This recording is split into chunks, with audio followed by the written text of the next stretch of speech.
สวัสดีผู้ฟังทุกท่านยินดีต้อนรับเข้าสู่ช่องมหัศจรรย์แห่งกรรม Miracle Deed ความตายในพุทธศาสนาสอนให้ใช้ปัญญาพิจารณา 1. ความไม่เที่ยงของมนุษย์ควรดำเนินชีวิตด้วยความไม่ประมาท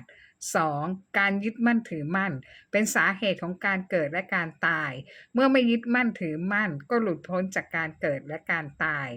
ให้ระลึกอยู่เสมอว่าความตายจะปรากฏแก่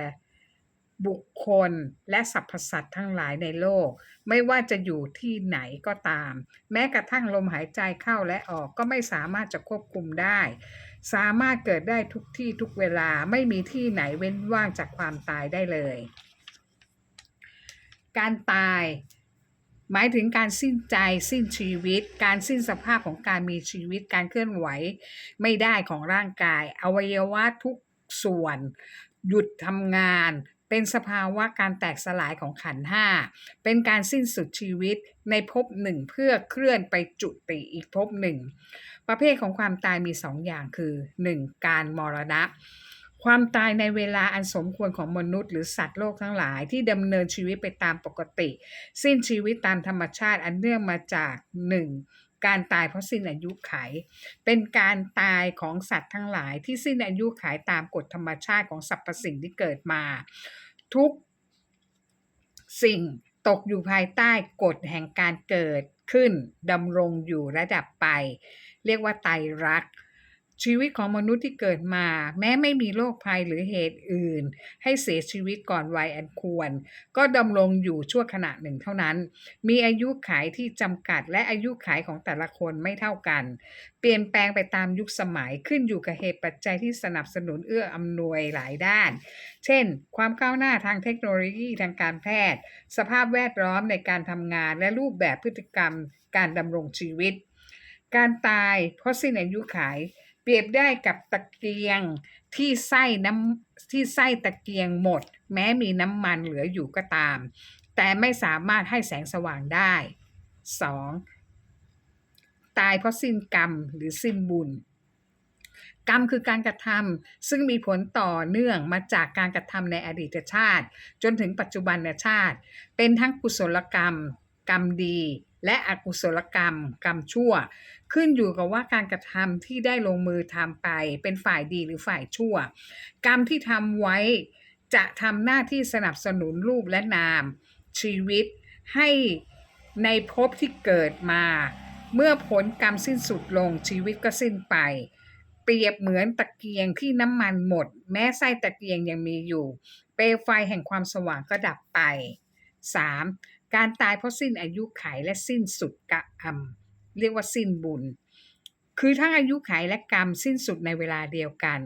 การตายกรณีนี้ได้แก่การตายของผู้สูงอายุที่มีอายุมากรูปและนามจิตใจร่างกายหมดสภาพอีกทั้งกรรมคือการกระทำที่จะเป็นแรงสนับสนุนให้รูปและนามของกุศลกรรมและอกุศลกรรมหมดลงพร้อมกันจึงทำให้หน้าที่ของมันหมดลงเปรียบเหมือนกับตะเกียงที่ทั้งน้ำมันและไส้ตะเกียงหมดไปด้วยกัน 2. อาการมรณะการตายในเวลาที่ยังไม่สมควรจะตายแต่เป็นเพราะถูกกรรมเข้ามาตัดรอนทำให้ต้องตายด้วยสาเหตุต่างๆอย่างกระทันหันทั้งที่น่าจะอยู่ต่อไปได้ทั้งที่อายุและกรรมยังไม่หมดการตายเพราะประสบอุบัติเหตุเป็นการตายของสัตว์ทั้งหลายด้วยสาเหตุต่างๆเช่นการถูกฆ่าตายถูกรถชน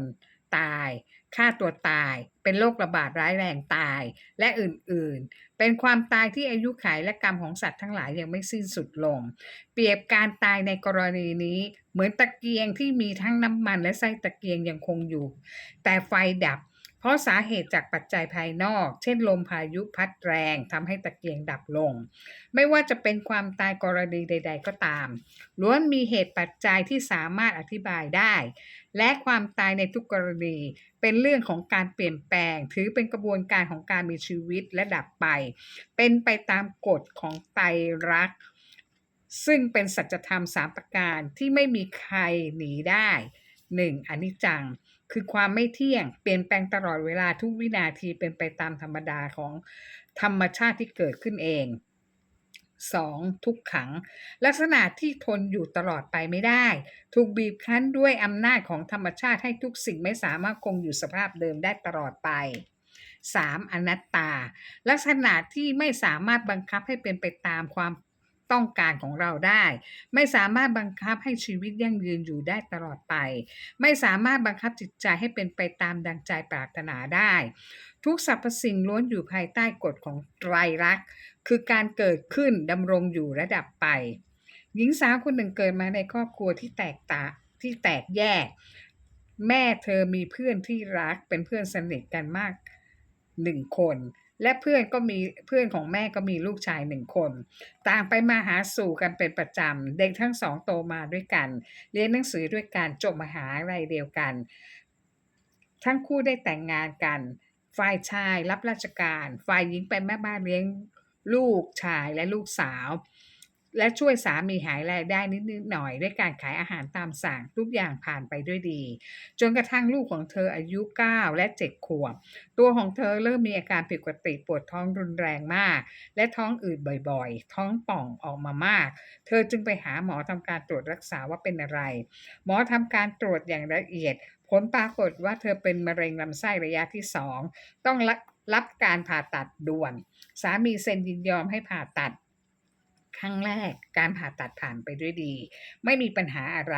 แต่พอผ่านไปได้แค่3 วันเธอเป็นไข้ตัวร้อนมากปวดท้องรุนแรงอีกหมอต้องทำการผ่าตัดด่วนอีกเป็นครั้งที่2พอผ่านมาได้อีก3 วันเกิดปัญหาอีกหมอเองก็ตกใจว่าเกิดอะไรขึ้นทำไมจึงเป็นเช่นนี้ในเมื่อการผ่าตัดไม่มีอะไรผิดพลาดสาเหตุเกิดจากภูมิต้านทานของเธอต่อต้านการรักษาและเกิดการติดเชื้อในกระแสเลือด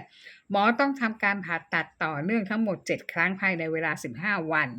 และในครั้งที่7นี่เองที่ทำให้เธอรู้จักคำว่าเฉียดตายเป็นอย่างไรสามีและลูกทั้ง2 คนมาเฝ้าเธอที่หน้าห้องผ่าตัดหมอก็บอกกับสามีว่าทำใจนะความปลอดภัยมีเพียง50 ต่อ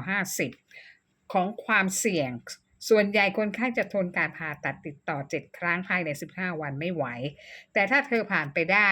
เธอจะมีชีวิตยืนยาวไปได้10 ถึง 20 ปีเลยขณะที่ทำการผ่าตัดไปได้ระยะเวลาหนึ่งเธอเห็นแสงสว่างผ่านเข้ามาในห้องผ่าตัดและเธอลุกขึ้นจากเตียงที่หมอกำลังผ่าตัดเธอเห็นร่างของตัวเองนอนอยู่บนเตียงผ่าตัดและหมอพยาบาลต่างก็วิ่งกันวุ่นวายพูดอะไรก็ไม่รู้เรื่องเธอเดินออกจากห้องผ่าตัดโดยไม่มีความเจ็บปวดใดๆทั้งสิ้นตัวเธอเบาสบายเธอเห็นสามีเธอนั่งร้องไห้ไปสวดมนต์ไปและลูกทั้ง2ก็กอดพ่อร้องไห้สามีเรียกเธอให้กลับมาอย่าไปไหนนะมาอยู่ด้วยกันก่อนลูกๆยังเล็กอยู่ครอบครัวเรามีกันแค่4 คนเท่านั้นเธอไม่อยากกลับเข้าร่างเพราะไม่มีความเจ็บปวดใดๆเพราะระหว่างการรักษาเธอเจ็บปวดทรมานมากทั้งกินยาฉีดยาสารพัดก็ไม่หายปวดเธอทรมานทุกวินาทีจนเธออยากตายมากกว่าอยากจะมีชีวิตอยู่เสียอีกไม่สามารถอธิบายเป็นคำพูดถึงความเจ็บปวดที่เธอได้รับ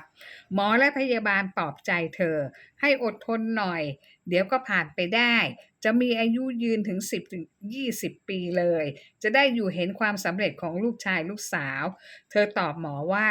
หมอพูดได้เพราะหมอไม่ได้เจ็บปวดทรมานพูดเป็นวินาที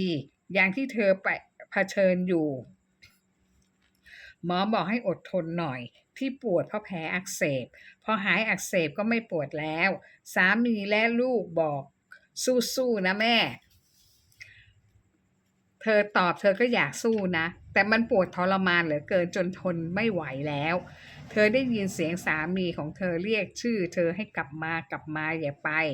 และเธอเห็นยายของเธอที่เสียชีวิตไป10 ปีมายืนขวางหน้าเธอ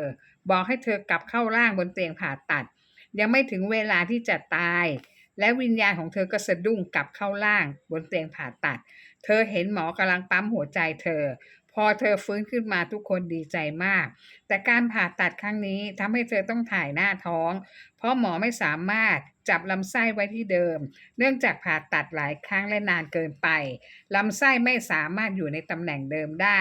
เธอต้องนอนรักษาตัวในโรงพยาบาลนานถึง2 เดือนจึงหายเป็นปกติกลับบ้านได้และทุกอย่างก็ผ่านมาด้วยดีจนถึง20ปีจนลูกชายเธอจบวิศวะทำงานเงินเดือนดีมากลูกสาวจบหมอเงินเดือนดีเช่นกันเธอไม่ต้องห่วงอะไรแล้วหลังจากที่เธอฟื้นขึ้นมาเธออยากกินอยากเที่ยวเธอทำบุญทำทานมากขึ้นไม่ขี้เหนียวเหมือนเมื่อก่อนที่จะผ่าตัดสามีเธอก็เกษียณอายุราชการแล้วเธอได้รับบทเรียนชีวิตครั้งนี้ว่า